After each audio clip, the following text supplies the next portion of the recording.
Fil-bidu ta' Diċembru fid-Dar ċentrali tal-Partit Nazzjonalista se ssir konferenza tal-Kumitat tar-Reġjuni, avveniment ieħor ta' livell għoli mill-Partit Popolari Ewropew. It-temi ewlenin għal din il-konferenza se jkunu l-kwalità tat-turiżmu u trasport sostenibbli li huma żewġ suġġetti ferm kritiċi għal Malta u li l-Partit Nazzjonalista ilu jitkellem dwarhom għal diversi xhur. Id-deċiżjoni li din il-konferenza ssir f'Malta qed tkompli turi l-fiduċja tal-Partit Popolari Ewropew fil-Partit Nazzjonalista bħala forza politika b'saħħitha u b'viżjoni ċara għal pajjiżna. F'kummenti ma' Net News is-Segretarju Internazzjonali tal-Partit Nazzjonalista Beppe Gallia spjega se jkun qed jiġri matul din il-konferenza kif ukoll l-opportunitajiet li se toffri lill-Partit Nazzjonalista. Il-ġimgħa d-dieħla l-Partit Nazzjonalista se jerġa' jkun fiċ-ċentru tal-politika Ewropea għaliex l-EPP reġażel lil Malta biex hawnhekk issir konferenza din id-darba mal-Kumitat tar-Reġjuni għaliex l-EPP huwa wkoll l-ikbar partit fil-Kumitat tar-Reġjuni.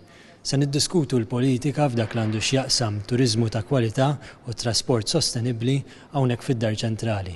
Din hija turija ta' fiduċja tal-Partit Popolari Ewropew fil-Partit Nazzjonalista għaliex għal darb'oħra se nilqgħu delegati hawnhekk fid-Dar ċentrali u magħhom se niddiskutu temi lokali flimkien ma' sindki u presidenti tar-reġjuni u din il-konferenza ġiet f'Malta grazzi wkoll għal membru tagħna tal-Partit Nazzjonalista fil-Kumitat tar-Reġjuni Anthony Kirkop li huwa l-President tar-Reġjun Lvant. Għal-Kumitat tar-Reġjuni tal-EPP se jipparteċipaw il-fuq minn 70 mexxej lokali u reġjonali tal-Partit Popolari Ewropew minn madwar l-Ewropa kollha, inkluż sindki u presidenti tar-reġjuni. Fost il-kelliema se jkun hemm il-kap tal-Partit Nazzjonalista Bernard Grek kif ukoll numru ta' rappreżentanti mill-industrija. Matul dan l-avveniment se tiġi adottata d-dikjarazzjoni li mistennija tistabbilixxi l-viżjoni tal-grupp dwar turiżmu ta' kwalità u trasport sostenibbli. Il-Kumitat tar-Reġjuni se ssir bejn it-2 u 3 ta' Diċembru fid-Dar ċentrali tal-Partit Nazzjonalista.